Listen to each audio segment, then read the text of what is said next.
Welcome back to the channel. It's your boy Mecha Mike back with another video. And man, Cowboys Nation, it's okay to talk about the draft. And yes, for me, I want my team to win no matter what.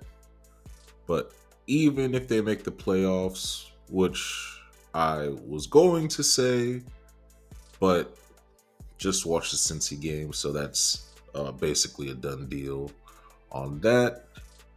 But it is what it is, guys. There was a very low chance that we were going to make a playoff run, especially with Cooper Rush as a starting quarterback and Mike McCarthy stagnant play calling. So it's not surprising that we ended up losing that game in Cowboys fashion. So it just is what it is. Even if we had the defense that Trent Dilfer and Joe Flacco had, even if we had what's it called, that old school Bears defense, it's still not enough.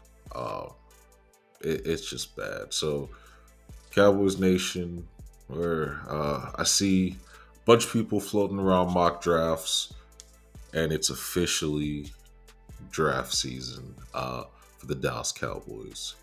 But hey, the only problem I see with a lot of these mock drafts that people are too focused on certain guys that they want to get.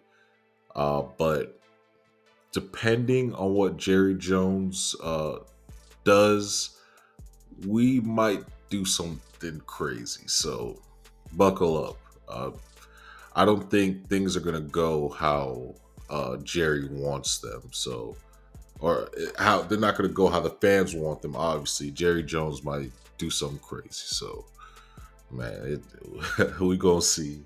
So I'm going to list off a bunch of names of players I think the Cowboys could possibly draft in the first round. Uh, but if none of them are available, then the Cowboys more than likely will trade back and acquire another second round pick and possibly get back that fourth round pick they traded for Mingo. Still don't know why they did that, but you know how it is. The only reason I predict this scenario is because the Cowboys, in my opinion, will more than likely win enough games that they'll pick anywhere between 15 to 18. But with this Cincinnati loss, I think we're currently 10 right now. So we will see how things play out. I don't think we're beating Philly. If especially if we continue our play card, I don't think we'll beat Washington again because Mike McCarthy will find a way to stop running the football, and then we lose that game. Really depends on the Panthers game. We should beat the Panthers, but like I said, I don't know anymore.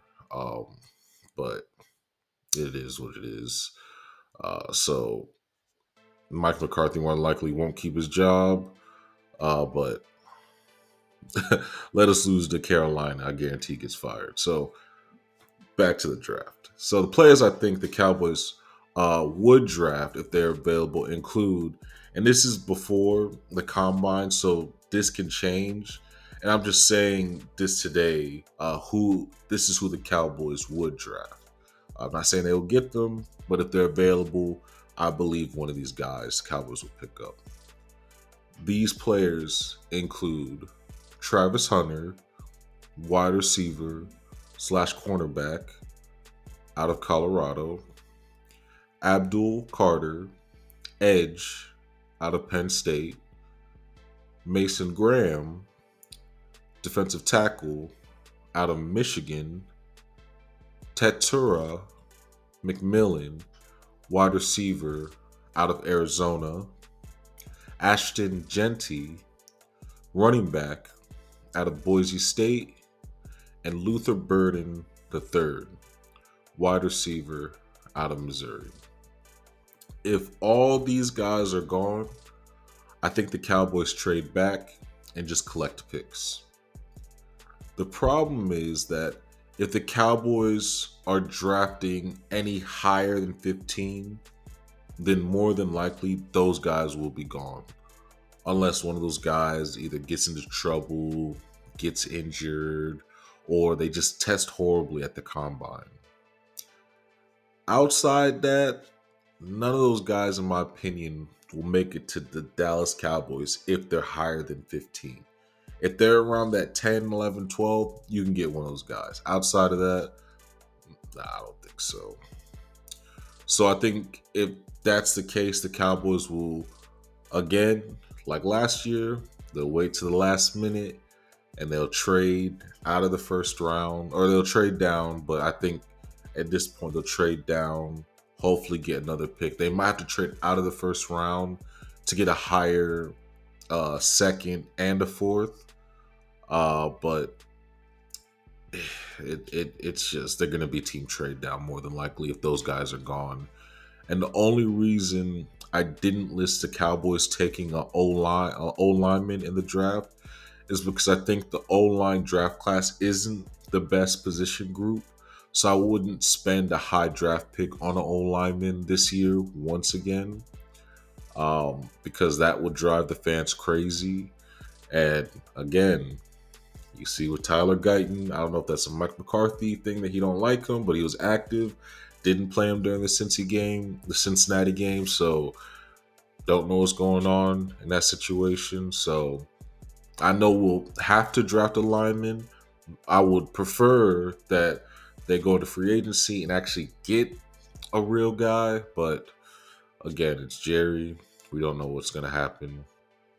And lastly, we just have so many holes at so many positions that the best strategy is just to rack up a bunch of picks, especially now that Overshown uh, was injured badly. Now linebacker is a pressing need on the team again. So man, it's just a devastating season all around. But man, we gotta look forward to 2025 and the draft, because right now just things, they just don't look good.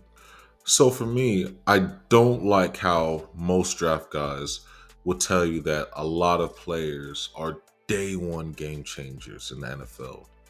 And for me, you can't say that, because I prioritize scheme, skill set, and coaching. These variables can make or break players. I don't care how good a player is. If the coaches are asking you to do things that you aren't good at, you appear to be worse than what you really are. And if you're a top draft pick, you have 4 years to at least look decent, or teams will move on from you easily.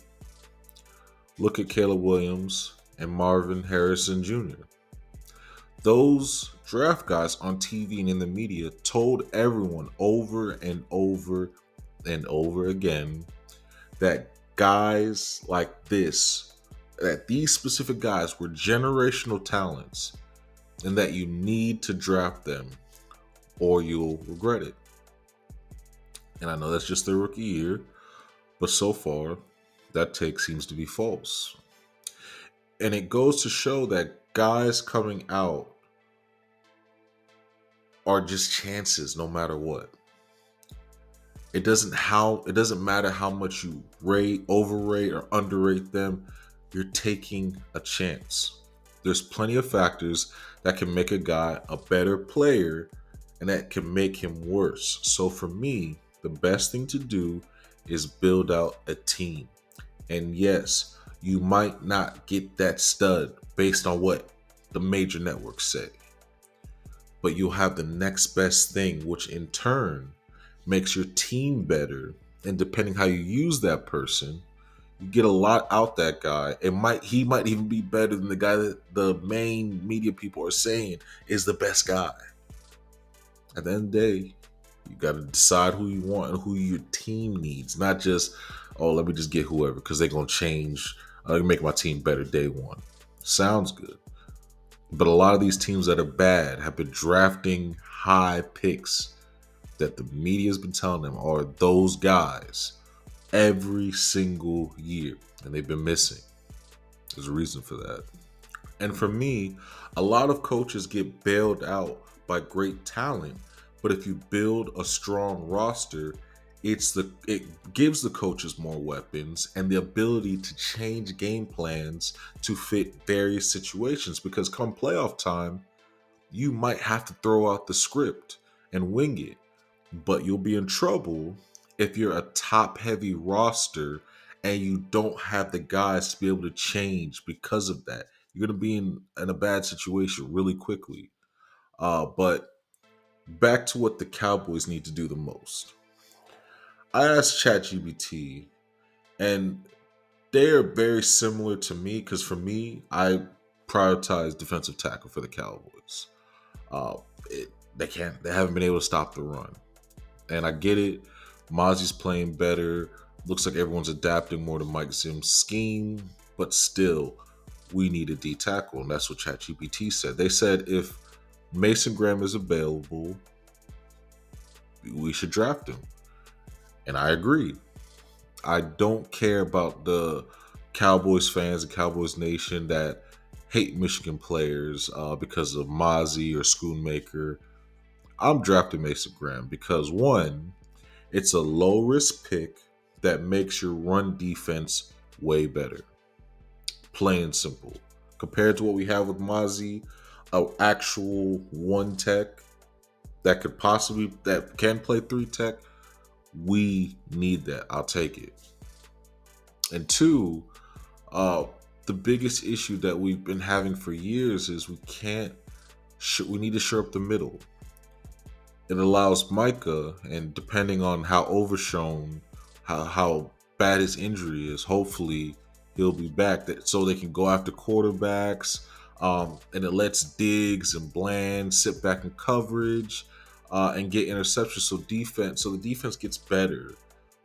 Forget that one tech, but if he's not available, which I doubt he will be, depending if we pick higher than 15. Then we'll just have to trade back and get the best running back or wide receiver available. Uh, and if you especially go the Dallas goes running back, I'd probably get Omarion Hampton out of North Carolina or Caleb Johnson out of Iowa.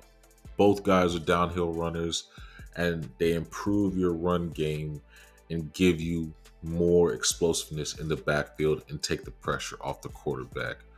But if Luther Burden the third, wide receiver out of Missouri, somehow drops to the second round and he's available, I'd draft him and circle back for either to a running back if he's available. But again, don't know if he'll drop like that, but I'm hoping he can. So in the second round, if we trade back down, we can get both those guys. But again, it's too early to tell what's going to happen. I guarantee there's going to be one person that runs a 4-3 or even a 4-2. Maybe might be the first time we see a 4-1. That guy gets drafted, so it's going to knock down other wide receivers. So we're just going to see how that plays out. So again, what the Cowboys do depends on the scenario, but that's a high possibility that the Cowboys will trade back into the second round and start from there. For me, it's just sad that we're seeing this as a fan base, and we have to deal with that, and we're at this point. Um, it's just hard to watch because all the Cowboys have been doing is relying on the draft, and it's been super risky, and it's came back to bite us. But other teams that are winning, they're relying on the draft and free agents. And if the Cowboys are all into draft, like last year, and don't change coaches, especially on the offensive side, then we're just going to see more of the same. It just is what it is at this point, but we need to do better. And for me, it starts after the season is over. Cowboys can easily turn things around, but all we can do is wait and see. So, Cowboys Nation, that's all I have for you today. It's been a long season, but the off season will be very interesting, and hopefully we can turn things around with a fresh new coach and just a fresh start for next year. Again, I'm your boy Mecca Mike. That's MECCHA Mike, and I'm out.